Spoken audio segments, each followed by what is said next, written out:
Shivamogga smart city ಯೋಜನೆಯಲ್ಲಿ ಅವ್ಯವಹಾರವಾಗಿದೆ. BJP ವಿರುದ್ಧ ಸಚಿವ ಮಧು ಬಂಗಾರಪ್ಪ ಹೊಸ ಬಾಂಬ್ ಸಿಡಿಸಿದ್ದಾರೆ. ಸ್ಮಾರ್ಟ್ ಸಿಟಿ ಯೋಜನೆ ಅಂತ ಹೇಳಿದ್ರಲ್ವಾ ಇವರು, ಭಾರಿ ಅವ್ಯವಹಾರವಾಗಿದೆ. ಇದರಲ್ಲಿ ತನಿಖೆ ಆಗಬೇಕು ಅನ್ನುವಂಥ ಒಂದು ಒತ್ತಾಯ ಕೇಳಿ ಬರ್ತಾ ಇದೆ. ಮಧು ಬಂಗಾರಪ್ಪ ಈ ವಿಚಾರವಾಗಿ ಮಾತನಾಡಿದ್ದಾರೆ. ಇನ್ನು ಸಿಎಂ ಕೂಡ ಪತ್ರವನ್ನು ಬರೆದಿದ್ದಾರೆ, ಅವ್ಯವಹಾರದ ಬಗ್ಗೆ ತನಿಖೆ ಆಗಬೇಕು ಅಂತ.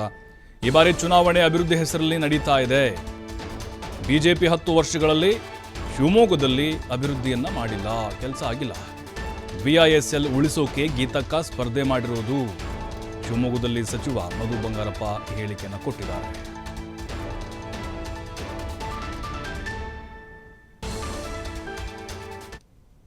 ಸಿಟಿಯಲ್ಲಿ ಸ್ಮಾರ್ಟ್ ಸಿಟಿ ಎಷ್ಟು ಸತಿ ಬೈದಿದ್ದೀರಾ ನೀವು?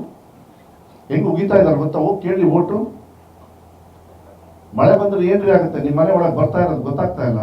ಕೊಳಕ್ ನೀರು ಕ್ಯಾಕ್ಟಸ್ ಉಗಿತಾ ಇದ್ದಾರೆ. ಸ್ಮಾರ್ಟ್ ಸಿಟಿಯಲ್ಲಿ 1000 ಕೋಟಿ ಖರ್ಚು ಮಾಡಿದ್ದಾರೆ. ಗೀತಕ್ಕಂಗೆ ಇನ್ನೂ ಅದು ಡೀಟೇಲ್ಸ್ ನಾನು ಹೇಳಿಲ್ಲ, ಯಾಕೆಂದ್ರೆ ಅದು ಸೆಂಟ್ರಲ್ ಗೌರ್ಮೆಂಟ್ದು. ನಾನು ಅಷ್ಟು ಈಸಿಯಾಗಿ ಬಿಡಲ್ಲ.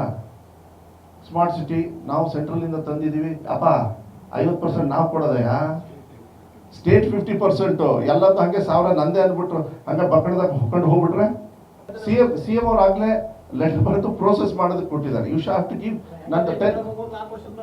ಒಂದು ನಿಮಿಷ ರೀ. ಅವ್ರು ಎಷ್ಟು ವರ್ಷದಿಂದ ಸ್ಮಾರ್ಟ್ ಸಿಟಿನ ಕಮಿಷನ್ ಹೊಡ್ಕೊಂಡು ಹಾಳು ಮಾಡಿರೋದು? ನನಗೆ ಅಧಿಕಾರ ಬಂದು 9-10 ತಿಂಗಳು ನಿಮ್ಮ ಎದುರುಗಡೆ ದಿನ ಬಂದ್ ಮಾಡಿ ಅವಾಗ ನಾನು ಹೇಳ್ತಾ ಇದ್ದೀನಿ, ಮಾನ್ಯ ಮುಖ್ಯಮಂತ್ರಿಗಳು ಲೆಟರ್ ಬರೆದು ಮಾನ್ಯ ಮುಖ್ಯಮಂತ್ರಿಗಳು ಆಗ್ಲೇ ಅಫಿಷಿಯಲ್ ಆಗಿ ಕೊಟ್ಟಿದ್ದಾರೆ. ನಾನು ಈಗ ಏರ್ಪೋರ್ಟ್ದು ನಾನೇ ಹೇಳಿದ್ದಲ್ಲ, ಸುಮ್ ಕುತ್ಕೋದಾಗಿತ್ತು. ಆದ್ರೆ ಏರ್ಪೋರ್ಟ್ ಕಾಸ್ಟ್ಲಿ ಇದೆ, ನಾನು ಬಿಡೋದಿಲ್ಲ. ನಾನು ಹೇಳ್ತಾ ಇದ್ದೀನಲ್ಲ.